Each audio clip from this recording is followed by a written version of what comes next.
दास के लिए क्या आज्ञा है? कोई आवश्यकता थी, कोई समस्या थी तो किसी प्रहरी के हाथ संदेशा भेज देती। आपकी आज्ञा का पूर्ण रूप से पालन किया जाता। आपको इस प्रकार स्वयं यहाँ आने का कष्ट नहीं करना चाहिए। तुम्हारे कहने का अर्थ ये है कि मैं यहाँ नहीं आ सकती? जब अयोध्या की प्रजा का हर प्राणी अपनी समस्या लेकर तुम्हारे पास आ सकता है, तो तुम्हारी माता क्यों नहीं आ सकती? क्योंकि आप महारानी हैं और मैं राजा राम का एक कर्मचारी। महारानियों का कर्मचारियों के पास आना शोभा नहीं देता। मैं तुम्हारी माँ भी हूँ भरत। मुझे महारानी नहीं, केवल एक बार माँ कहो, एक बार माँ कहो। कैसे कह दूं? जिसे मैं माँ कहता था उसे तो महारानी कहकर ने मार डाला और मुझे मातृविहीन कर दिया। मेरे हृदय में अपनी माँ का जो सुंदर चित्र अंकित है वो आपसे नहीं मिलता महारानी।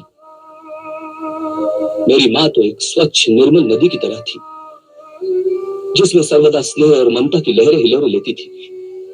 और आप तो एक सूखी हुई झील की भांति है, जिसमें अब केवल पाप और कपट का कीचड़ रह गया है। कृपया मुझे मेरी मरी हुई माँ की याद मत दिलाइए। मेरे पास रोने का समय नहीं है। कहिए, आपकी क्या समस्या है?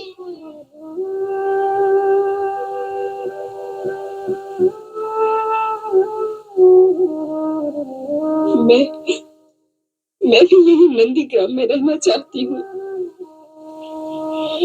ये स्थान तपस्वियों के लिए है। यहाँ राजमहल के सुख नहीं मिलेंगे। मैं भी तपस्विनी की भांति जीवन व्यतीत करना चाहती हूँ।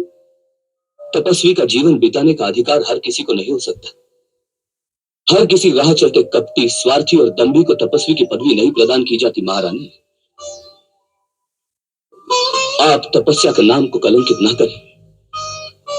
आपने केवल राज मांगा था, उसके लिए आपने अपने पति के प्राणों का बलिदान कर दिया, अपनी संतान को देश निकाला दे दिया। आपके इतने बड़े बलिदान को हम व्यर्थ नहीं जाने देंगे, इसलिए हम आपको महारानी के ही स्थान पर रखेंगे। आपको राजमहल के सुखों से वंचित नहीं किया जा सकता। मुझे राजमहल का सुख नहीं चाहिए भरत, मुझे राजमहल का सुख नहीं चाहिए। राजमहल के रेशमी बिछौने मुझे बिच्छू के समान डंक मारते हैं। राजभोग मुझे विष के समान लगता है। मैं रात को सो नहीं पाती भरत। हृदय में एक क्रंदन, एक चीत्कार सा उभरता रहता है। जीवन एक मरुस्थल के समान सूना हो गया है।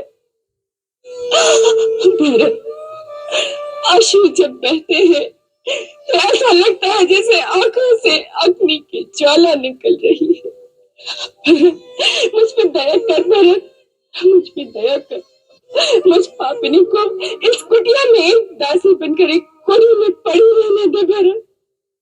कदाचित मुझ पापिनी को थोड़ी शांति मिल जाए। मुझे राजमहल में रहने का घोर दंड मत दे।